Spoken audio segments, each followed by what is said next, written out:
Besoj se sparja është një procedurë e cila ka të bëjë me një çështje gjyqësore. Dhe në këtë kuadër, çdo gjykatë ka drejtën e saj që ta shohë kur e shef arsyeshme për të thritur, për të dëshmuar apo për dënë pikërisht kuptimin dëm që person që ka dhënë. Kjo mund të ishte zaruar qoftë edhe më përpara, ndoshta edhe nga SPAK-u vet, kur ka ndjekur çështjen Berishën, që mund të marrë një deklaratë apo po të themi një dëshmi nga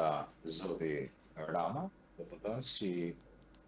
person që ka dieni për çështjen, por në rastin konkret është parë dhe është gjykuar nga gjykata. Unë nuk mendoj,